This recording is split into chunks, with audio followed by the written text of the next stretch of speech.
Hi and welcome to the video. I'm Dame and this is Dame Over, and today sees us having another look at a weapon that I've talked about before but I've never really gone into detail with, and that is the support class beast, the Parabellum Low Weight.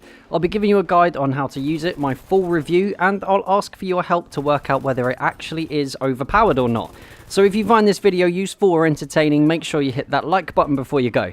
So let's get to it. The main reason I haven't covered this weapon before is because mostly time. I didn't have time after the release of the In the Name of the Tsar DLC to really get my hands on it and have a proper go.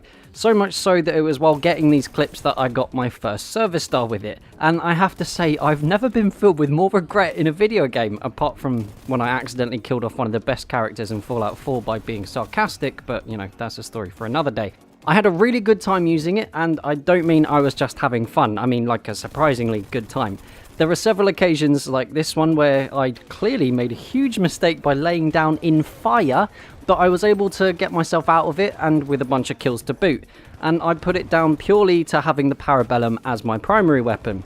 So why was that possible, and why is the Parabellum so good? And to explain that properly, I'll talk you through the stats really quickly, and I'll just stick to the most important ones. So, it's got 100 rounds in this really cool frisbee type drum magazine thing. It fires at 700 rounds per minute, which is the fastest in the support class. You can fire 35 rounds consecutively before an overheat, and like all of the other low weight variants, it's got a bipod. This all comes together to make a weapon that's incredibly lethal at close quarters, saying that literally anything up to like the beginning of mid-range is very easy to handle, and if you use the bipod properly, that's so hard to say, long range is a breeze too. And close quarters is what this weapon was made for. Spraying people down up close is where it's at its most powerful, and for an LMG it's got extremely good hipfire. If you're careful not to go full Rambo and overheat the Parabellum, you can clean up against multiple opponents, and the rate of fire makes this gun just so difficult to deal with up close. Like in most of my weapon guides, I'd suggest flanking. It's obviously much easier to kill someone if they're not looking at you. Having the drop on someone obviously gives you an advantage in a firefight, but usually you'd have to pick your targets carefully, knocking them down one by one, trying to have a quick threat assessment before you rush in to try and finish them off. With the Parabellum though, and this is where I found it so powerful, was that after an effective flank, I would literally run straight into the room and mow them down as quickly as possible, having massive amounts of confidence that I would actually succeed in fighting 4 or 5 opponents at once. Now you don't get this with many of the other weapons, if any at all actually. At close quarters this gun feels very similar to the Automatico, just with a hell of a lot more rounds in the mag. Like I mentioned before, the hipfire is very good, so you can slide round corners and be right in someone's face, full in the confidence that you're probably going to end up getting the kill. The main complaint about the Parabellum is that at mid-range it's a little too tricky to control. And I'd have to agree, but not so much so that after a bit of practice you can't get used to it.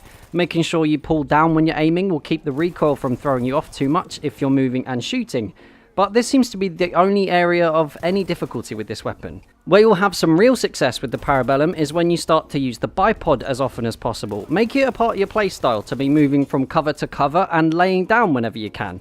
Using the bipod basically takes away 90% of the difficulty in using this LMG, because it almost completely negates the recoil and the spread, and even at very long range you can choose to burst fire or just hold down the trigger to pick up the kill. Essentially, it turns it into a laser beam. Now, do I think the Parabellum is overpowered? Well, overall, I'm inclined to say yes. It's in the same sort of category as the Hellriegel in that it's got a large mag and high effectiveness at lots of different ranges.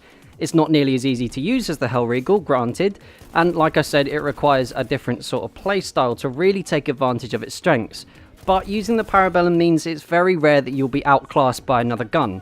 I understand that it's not for everybody. Get Good Guy and myself had a chat about it, and the extra skill needed is what puts some people off. But I don't think the skill gap is really that high for this gun.